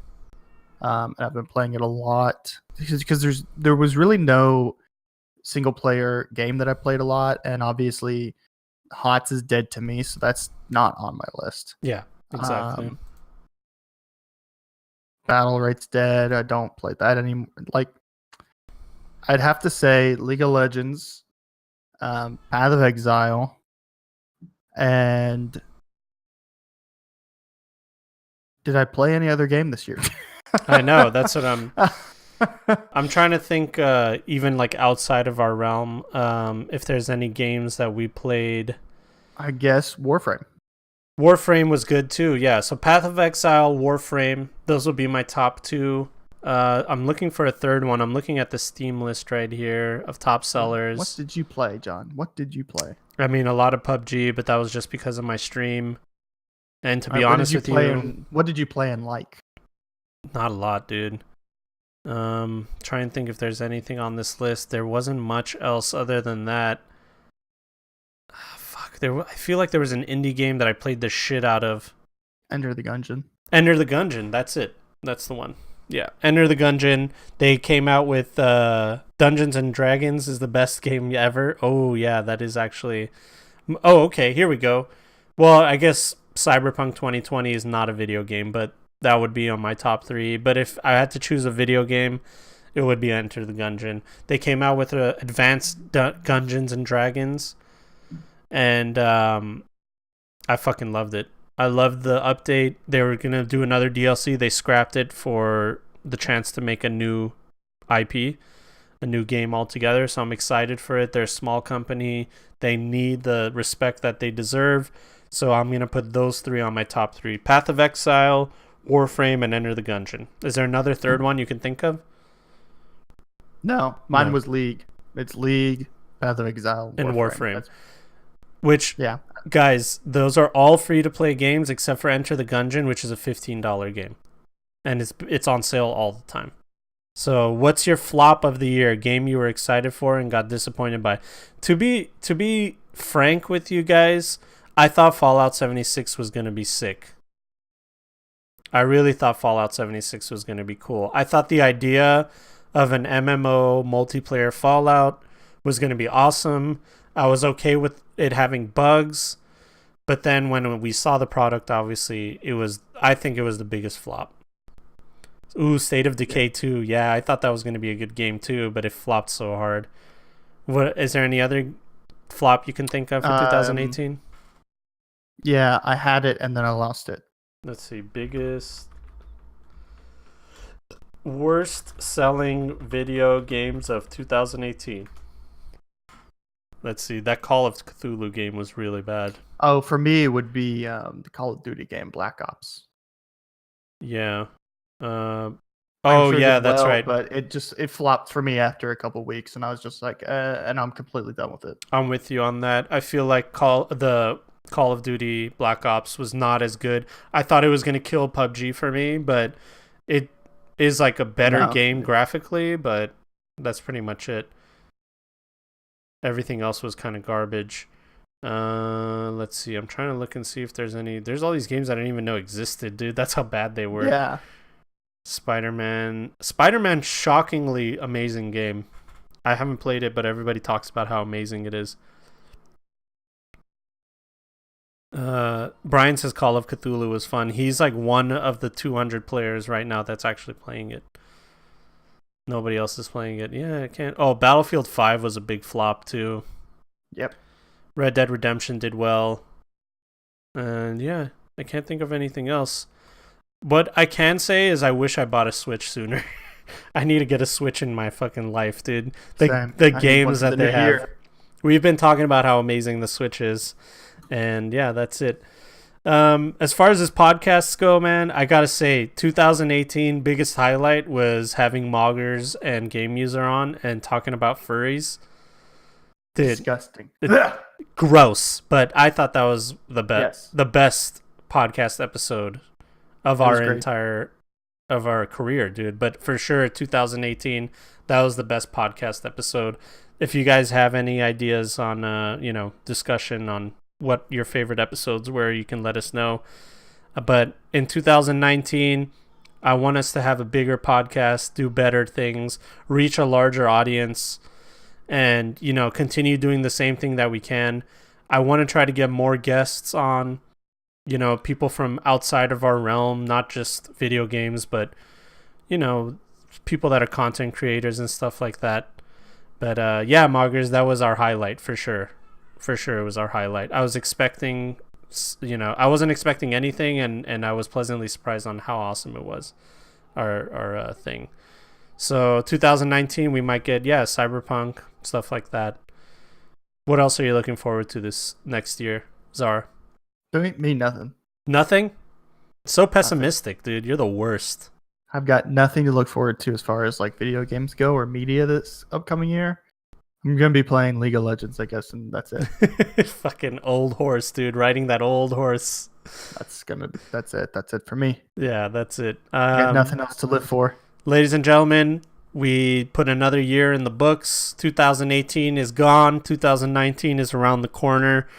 From the bottom of our heart, we just want to say thank you guys so much for supporting the podcast and being there for us, and to all the new people and the old generation people, everybody giving us these new articles to talk about and discussion and all that. It's just fueling our podcast, and we love it so much, and we want to continue to give you guys good content. So keep it up. Love you guys. We'll see you next year, and hope you guys have a safe New Year's. Whoops. Anything else you want to say, Zar? That's it for me, buddy boy. All right. See you guys next week. Bye. Love ya. Ladies and gentlemen, welcome to the Point Click Podcast. Czar Salesman.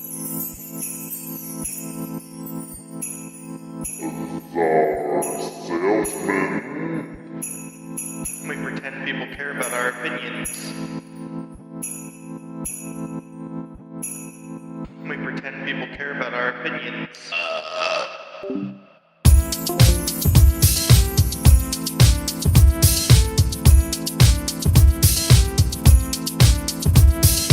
There's a couple of good guys, virtue signaling their life away.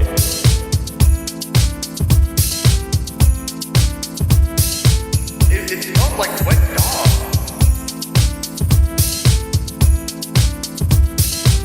We pretend people care about our opinions.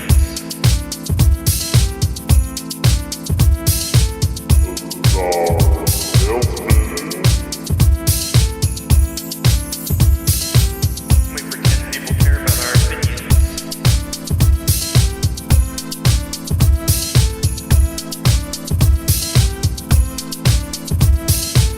Ladies and gentlemen, welcome to the Point Click Podcast.